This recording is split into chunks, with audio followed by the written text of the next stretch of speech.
Enoch was fascinating. The Bible tells us that he walked with God. He named his son Methuselah, meaning when he dies, God would send judgment. This was sure proof of Enoch's great faith in God.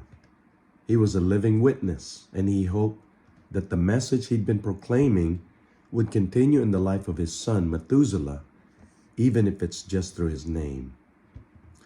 Enoch declared that a future destruction would come upon the world because of its wickedness.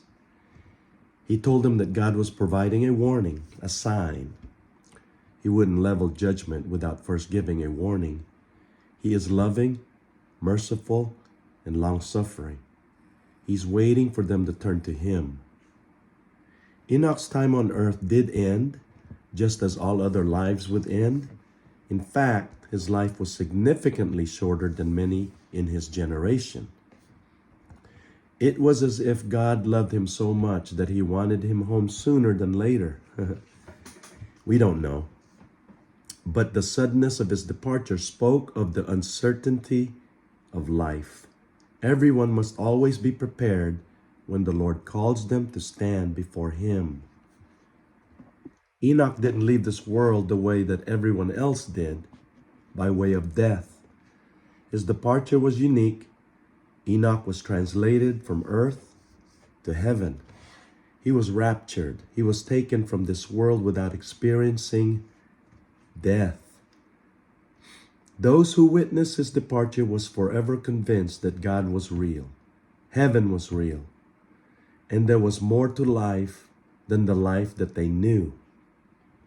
God didn't want them to embrace a world that was temporal, a world that was filled with trouble and brokenness. But instead, he wanted them to embrace a place which was eternal. God is love. Enoch's translation was amazing. It was momentous.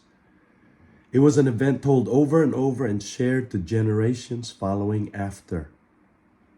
It made a dramatic and a significant impact upon the hearts and the minds of his generation, a generation reeling in despair because of the wickedness of the world. They needed Enoch's translation because for the next several more centuries, the world would continue on its downward slide in rebellion and sin and worsening wickedness and godlessness. Enoch's translation gave them hope and peace and assurance. God bless you.